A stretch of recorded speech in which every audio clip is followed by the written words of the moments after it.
안녕하세요. TMF 대표 김재민입니다. 오늘 제가 한국 화장품의 해외 진출 시 해외 시장의 트렌드와 일본 시장 그리고 일본 시장 내에서 라쿠텐의 플랫폼에 대해서 좀 말씀드리려고 나왔습니다. 일단 간단하게 먼저 TMF부터 소개를 드리면은 저희는 2015년도부터 사업을 시작했었고요.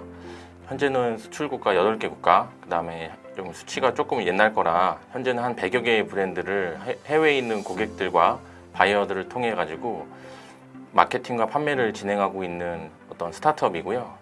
작년 기준으로 저희가 한 124만 개 정도의 한국 화장품을 마케팅과 수출했다고 보시면 좋을 것 같습니다. 저희는 오래전부터 중국 시장을 타겟으로 먼저 시작을 했었고요. 한국에 있는 중국인 유학생들을 같이 이제 협업해가지고 한국에서 중국향으로 라이브 스트리밍을 2017년도부터 시작했었습니다. 그 이후에 좀 사드라는 좀 어려움이 있어서 시장을 좀 다변화하고자 동남아라든지 대만 시장에 진출을 했었고요. 계속해서 조금 이제 한국 시장에 한국 화장품의 어떤 인기에 힘입어서 저희도 계속해서 잘 되고 있는 모습을 보이고 있습니다. 더 구체적으로 좀 말씀을 드리면 현재는 저희가 해외 현지에 있는 뷰티 인플루언서 약 1,600명을 가지고 어떤 글로벌 마케팅을 진행하고 있고요. 일본 라쿠텐, 큐텐, 그 다음에 이제 동남아시아에서 유명한 쇼피하고 라자다, 그래서 공식 에이전시이자 이제 거기에서는 한국 화장품 편집샵을 운영하고 있고요. 근래에는 이제 브랜드 스토어를 운영 대행하는 계약까지 좀 맺었었습니다. 그래서 저희가 조금 해외 시장 속에서 한국 화장품이 현재 트렌드가 어떤지 그리고 어떻게 하면은 조금 성공에 더 다다를 수 있는지 좀 구체적으로 말씀을 드리고자 합니다. 첫 번째 이제 과거 조금 수출 형태에 대해서 좀 말씀을 드리고자 하는데요. 당연하게도 이제 그 과거 오래전에는 현지 로컬에서 역량이 있는 우리 지금 바이어, 벤더를 통해서 이제 수출을 하던 것이 대단히 대부분이었습니다. 즉 이제 컨테이너 베이스의 수출이 그 이전의 형태였다면은 2015년도부터 이제 중국 시장이 크게 성장하면서 즉 이제 온라인 마켓에서 좀 한국 화장품을 취급하는 어떤 셀러를 중심으로 시장이 형성돼 있었다고 보시면 좋을 것 같아요. 이때부터 좀 본격적으로 해외에서 한국 화장품이 인기를 있지 않았나 생각을 하고 있고요. 이 시장을 조금 단어로 표현하자면은 B2B2C 시장, 즉 온라인 셀러에서 영향력이 있는 바이어들을 주축으로 시장이 좀 형성돼 있었지 않았나 보고 있습니다.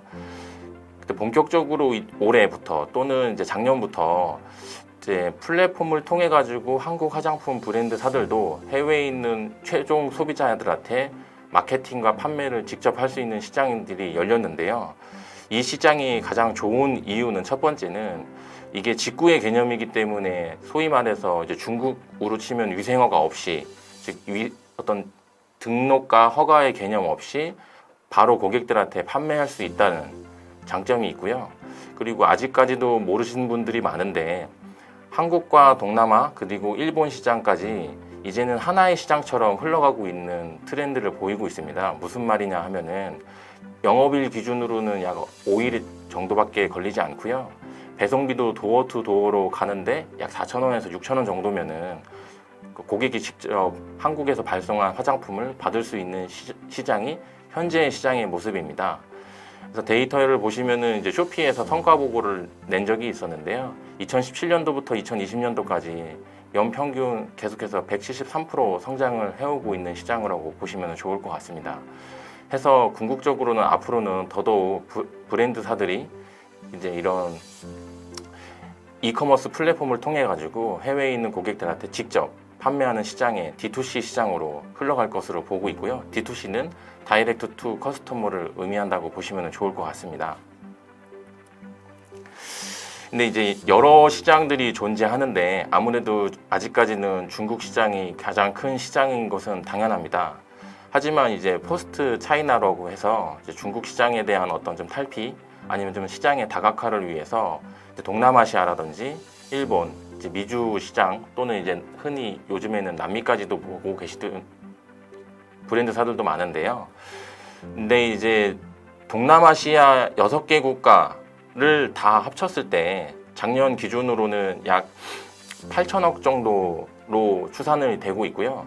일본 시장은 약 7천억 정도로 일본 시장이 굉장히 좋은 시장입니다. 그래프에서 보시는 것처럼 일본 수입 화장품 시장에서 원래는 1등이 프랑스 제품이었는데 급격하게 이제 성장을 해가지고 한국 화장품이 현재는 2위에 자리 잡고 있고, 시간이 지날수록 계속해서 이제 1위인 프랑스 화장품을 이제 어떻게 보면은 자 이제 좀 이렇게 우위에 넘어설 수 있게 현지에서는 반응이 굉장히 좋은 시장이 가지고 있습니다.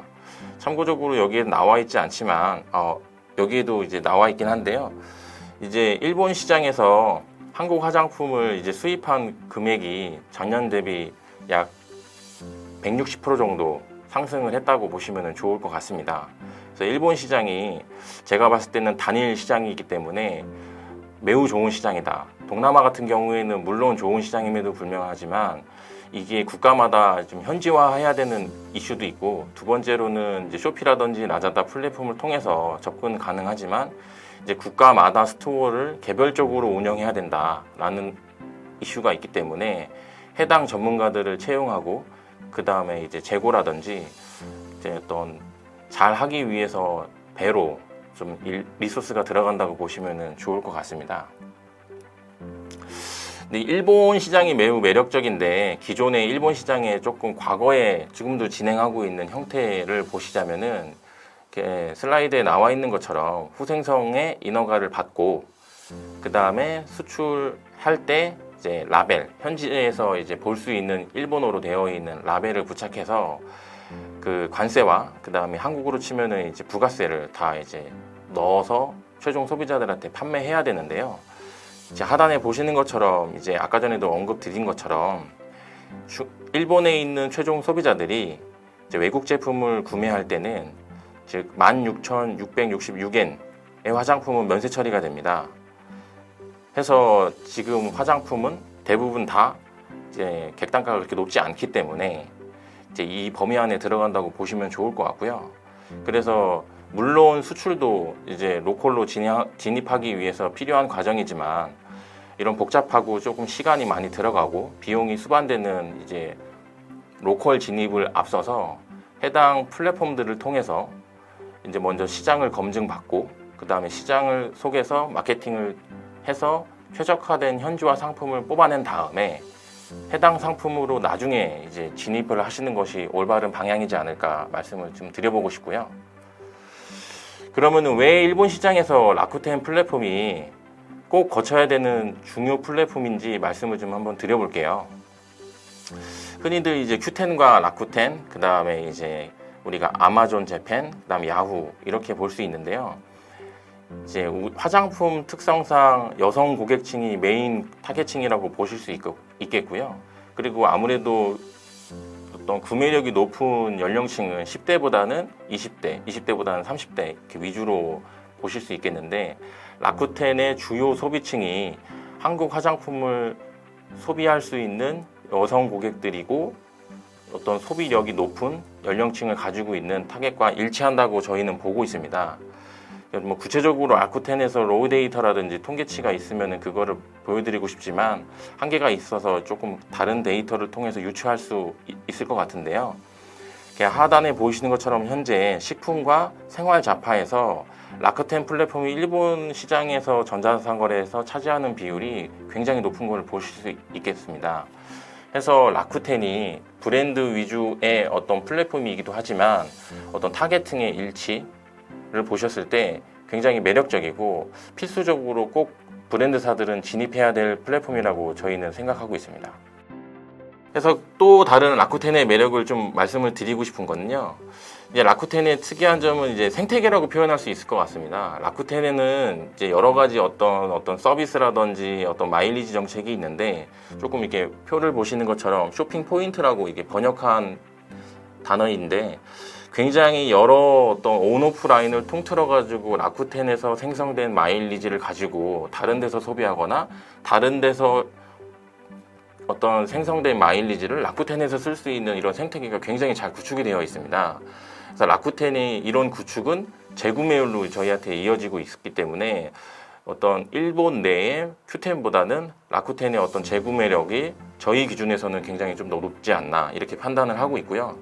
우측에서는 저희가 지금 화장품이다 보니까 현재 지금 큐텐과 라쿠텐 동시에 지금 판매를 진행하고 있는데, 큐텐과 라쿠텐에서 저희 샵 내에서 매출액이 가장 많은 상위 브랜드 3개를 조금 비교한 표를 보시면 좋을 것 같습니다. 구매 전환율에 대한 이야기인데요. 큐텐보다 라쿠텐이 동일 상품, 동일 브랜드에 대한 구매 전환율이 더 높다. 즉, 구매에 대한 니즈에 대한 어떤 목적이 확실한 고객층이 라쿠텐에 좀 더 형성되어 있지 않나, 이렇게 내부적으로 좀 판단을 하고 있습니다. 그러면은 이렇게 라쿠텐이든 뭐 비단 큐텐이든 일본 시장을 진출해 가지고 성공하기 위한 조금 어떤 자세라든지 전략, 어떤 방향성에 대해서 한번 좀 말씀을 드리고 싶은데요. 첫 번째로는 좀 상세 페이지의 현지화입니다. 지금 좌측에 보시는 화면 같은 경우에는 저희가 이제 동남아시아에 이제 동일 에스트라라는 브랜드의 상품을 저희가 이제 등록한 화면이고요. 우측은 이제 일본 라쿠텐에 저희가 등록한 화면입니다. 간단하게 보기에도 이제 동남아시아 쇼피 같은 경우에는 이렇게 9개의 정사각형의 이미지를 올리고 대부분의 상품에 대한 정보는 텍스트 위주로 이렇게 올렸다면은, 일본 같은 경우에는 한국과 유사하게 이렇게 버티컬한 상세 페이지가 쭉 이렇게 내려가면서 볼 수 있는 형태를 취하고 있는데요.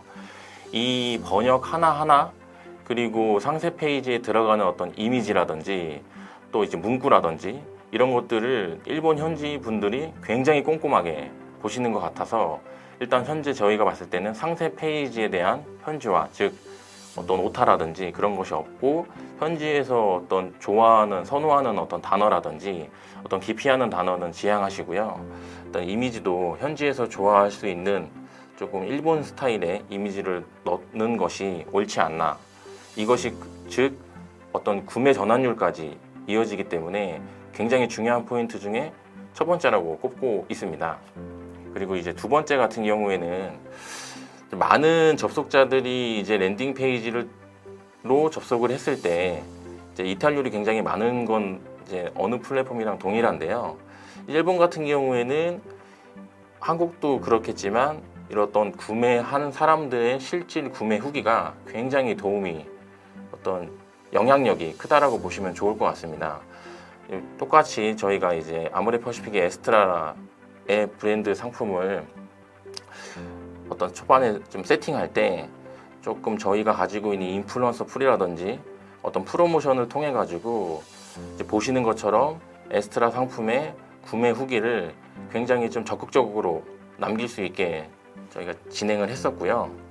아무래도 대부분의 구매 후기라는 것이 배송이 빠르다, 또는 뭐 배송이 며칠 만에 됐다, 짤막하고 배송에 대한 이슈들이 굉장히 많습니다. 하지만 일단 어떤 상품을 접할 수 없는 어떤 그런 상황적인 환경 속에서 이런 구매 후기가 무엇보다 더 중요하다고 보시고요. 저희도 그렇게 판단했기 때문에 구매 후기를 적절하게 많이 좀 남길 수 있게 노력을 했었습니다. 두 번째로는 당연하게도 현지에서는 뭐 어떤 인스타그램이라든지 유튜브 이런 것들을 똑같이 선호해서 쓰는 SNS 플랫폼이기 때문에 저희가 이제 보유하고 있는 인플루언서 풀을 통해 가지고 인플루언서들과 함께 이렇게 에스트라 상품의 후기를 남겼던 모습을 이제 보실 수 있겠습니다. 그리고 이제 세 번째 같은 경우에는 현지에서 사용하는 조금 현지인들이 조금 자주 애용하는 어떤 그런 플랫폼에도 적극적으로 좀 공략을 하실 필요가 있는데요. 저희 자료는 아니지만 이제 이쪽 자료를 인용하자면은 현재 어떤 현지에서 화해처럼 화장품 리뷰를 볼 수 있는 플랫폼으로 립스라는 플랫폼이 굉장히 조금 각광을 받고 있어서 저희가 똑같이 에스트라 브랜드를 좀 로컬에서 좀 마케팅을 할 때 이쪽 어플리케이션에 조금 후기가 남길 수 있게 방향을 조금 잡아가지고 작업을 했었고요. 그래서 인플루언서들과 함께 이쪽 에스트라의 후기들을 계속해서 남긴 모습을 살펴보실 수 있겠습니다. 그래서 라쿠텐의 모습을 좀 다시 한번 보여드리면은, 앞서 말씀드린 것처럼 저희가 일본 시장에서 해당 브랜드 상품을 조금 초반에 시딩을 했을 때 상세 페이지, 그리고 어떤 SNS에서 마케팅을 통해서 조금 더 인지력을 높이는 것, 그리고 한국인들은 잘은 모르지만 로컬에서 현지인들이 좀 자주 애용하는 어떤 화장품에 특화된 플랫폼의 어떤 마케팅을 통해 가지고 지금의 모습은 라쿠텐에서 에스트라 상품이 이제 주간 단위로 전체 라쿠텐 화장품 스킨케어 중에서 이제 9등, 152등, 78등 이렇게 나타나고 있는 모습을 보실 수 있겠는데요. 이제 앞으로는 저희도 계속해서 더 많은 마케팅과 로컬에서 자주 애용하는 어떤 플랫폼을 더 많이 공략할 계획이고요. 저희랑 어떤 저희의 성공 사례는 아니겠지만 저희가 고민했던 것들을 통해 가지고 이런 순서와 이런 어떤 집중도를 가지고선 일본 시장, 특히 이제 라쿠텐에 집중하시면은 좋은 성과가 있지 않을까 판단을 하고 있고요. 라쿠텐 내에서 이제 어떤 우리 상품이 다른 경쟁 브랜드 또는 경쟁 카테고리에서 어느 정도의 어떤 입지, 인지도를 가지고 있는지 이렇게 좀 계속해서 좀 볼 수 있기 때문에 뭔가 방향을 잡고 잘하고 있는지에 대한 성과 데이터 측면을 검토하시는데 유용한다고 판단을 하고 있습니다. 뭐 오늘 여기까지 짧은 시간이었지만 큰 도움이 될지는 잘 모르겠어요. 하지만 일본 시장은 동남아보다 현재로 굉장히 더 매력적인 시장이다. 동남아도 물론 매력적인 시장이지만 향후에 조금 더 성장 가능성이 큰 시장이 동남아라면 지금 당장 중국을 대체할 정도까지는 아니지만 큰 폭의 매출액을 가져올 수 있는 매력적인 시장임에는 분명하다고 보고 있고요. 일본을 진출할 때 아까 말씀드린 것처럼 D2C, 즉 우리가 바로 진입할 수 있는 큐텐 또는 라쿠텐은 오히려 더 브랜드 본사들이 꼭 진입해야 될 플랫폼이라고 생각하고 있고요. 라쿠텐을 진입할 때 저희가 앞서 말씀드린 것처럼 하시면은 조금 더 수월하게 조금 더 많은 성장을 나타내지 않을까 판단하고 있습니다. 감사합니다.